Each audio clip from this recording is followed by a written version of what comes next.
Real-Time 1960s presents Evening Report, a complete roundup of today's news with Joe Rubenstein.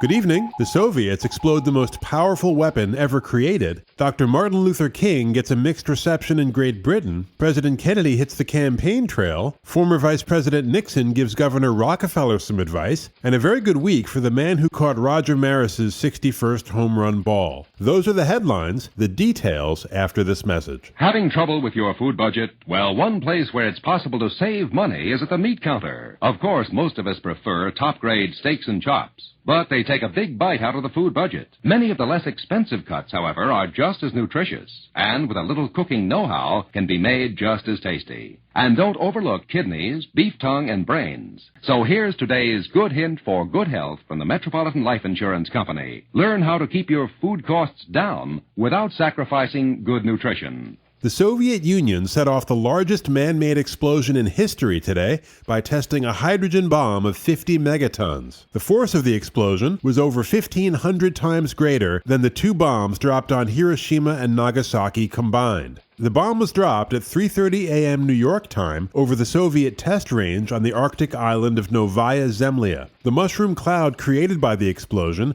was 25 miles wide at its base, 40 miles high, and almost 60 miles wide at its top. President Kennedy learned of the explosion this morning at the Oklahoma ranch of Senator Robert Kerr, where he had spent the night. The president returned to the Capitol this afternoon and held a series of meetings with high-level officials. Later, Assistant Press Secretary Jay Gildner spoke to reporters outside the White House, where he called the explosion a political rather than a military act. The device exploded does not add an effectiveness against military targets to nuclear weapons now available both to the Soviet Union and the United States. It does not affect the basic balance of nuclear power. Any such weapon would be primarily a mass killer of people in war, and the testing of this device is primarily an incitement to fright and panic in the Cold War. Mr. Gildner said that the U.S. nuclear arsenal is superior to that of any other nation. The United States today has ample military power to destroy any nation which would unleash nuclear war. We have no wish ever to use this military power. We are ready now as ever to sign the test ban treaty proposed at Geneva. We are ready now as ever to negotiate a treaty for general and complete disarmament. In the meantime, we'll continue to take whatever measures are necessary to preserve the security of our country and of others who count on us. In London today, Dr. Martin Luther King gave an address on racial prejudice in the United States. The speech was interrupted by hecklers who shouted, "Keep Britain white and go back to your own country." Several of the hecklers were ejected, and Dr. King received an ovation after the speech. Yesterday, Dr. King told a reporter how he originally became a civil rights leader as a young pastor in Montgomery, Alabama. After I had been in Montgomery about a year, we had the problem there of facing many indignities and injustices on the city buses. The bus drivers usually talk to Negro passengers in a very inhuman way. If one had visited Montgomery, Alabama prior to 1955, he would have seen Negro passengers actually standing over empty seats. This was because the first 10 seats were reserved for whites only. Not only that, there were times when Negro passengers got on the buses at the front and put the fare in the box, and then they had to get off the bus and board by the rear entrance. And this led to the bus boycott. They asked me to serve as a spokesman and the president of the Montgomery Improvement Association, and from this time, I found myself in a leadership position in the civil rights struggle. Dr. King was asked if he ever feels frightened or lonely in his position of leadership. Yes, at times. I think honesty impels me to admit that there have been those times that I actually confronted fear.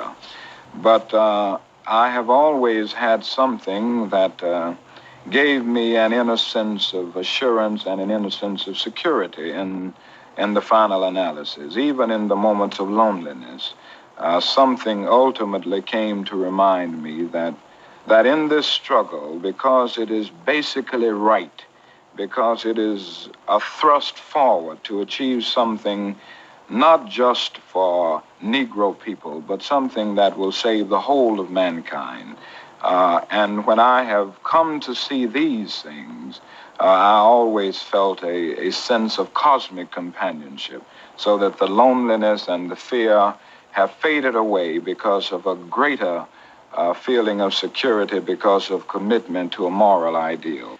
Dr. King concluded the interview with some remarks about the United States. I think we have a great tradition ideally. The Democratic creed is a marvelous one. And my work is simply an attempt to say to America that you have a marvelous ideal and you should live up to it. And so when the students sit down at lunch counters and I have decided to join with them, I felt that we were in reality standing up for the best in the American dream, and certainly the best in the dream of all mankind for peace and brotherhood. I'll have more news for you after this message. Everybody's doing it, jumping for joy. Boy, almond joy. Boy, almond joy from Peter Paul. Finest tasting candy of all. Take golden toasted almonds, crisp whole almonds, dipped in smooth milk chocolate to seal in that fresh roasted flavor. Then bring on the coconut, so juicy, so tender, and top it all with real milk chocolate. Boy, almond joy, juicy coconut, real milk chocolate, and golden toasted almonds on every double bar. Peter Paul Almond Joy. Indescribably delicious. Here again, Joe Rubenstein. President Kennedy will travel to New York City tomorrow in support of Mayor Robert F. Wagner's candidacy for re-election. The president will then travel to Trenton to speak on behalf of Richard Hughes, the Democratic candidate for governor of New Jersey. Yesterday, Mr. Kennedy addressed 25,000 Oklahomans at a ceremony opening the Washita National Forest Road. The president declared his intention to keep the nation free while continuing its progress. We take our lesson from the Bible, which tells us that when the children of Israel returned from captivity, they determined to rebuild the walls of Jerusalem in spite of the threats of the enemy. The wall was built and the peace was preserved, but it was written of them that built on the wall. With one of his hands he did the work, and with the other he held the sword. We hold the sword, and we are determined to maintain our strength and our commitments. But we also hold in our hand the trowel. We are determined to build in our own country so that those who come after us will find available to them all of the great resources that we now have.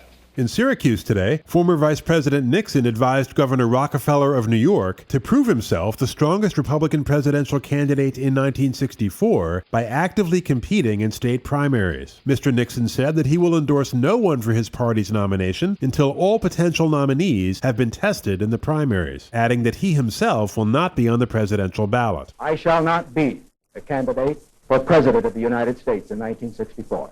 I shall be a candidate for governor of the state of California in 1962.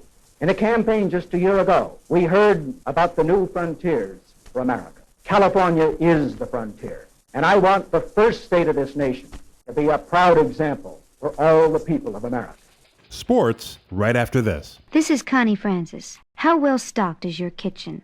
Government officials advise every family to stock a 2-week emergency food and water supply in case of nuclear attack. Be prepared today for survival tomorrow.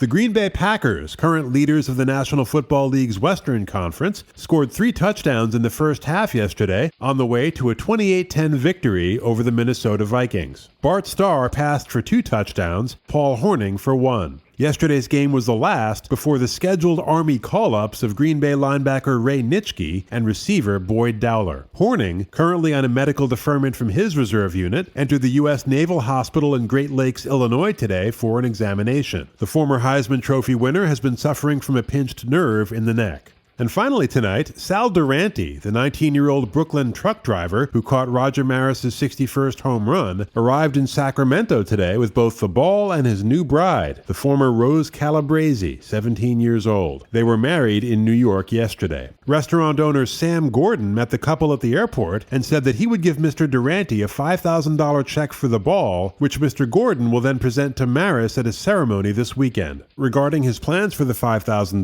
Mr. Durante said that he hadn't given it much thought, but he would most likely give it to his parents. The Durantes will also enjoy an all-expenses-paid honeymoon courtesy of Mr. Gordon as well. And that, for this evening, completes our look at the latest news. Thank you for joining us, and have a great day tomorrow.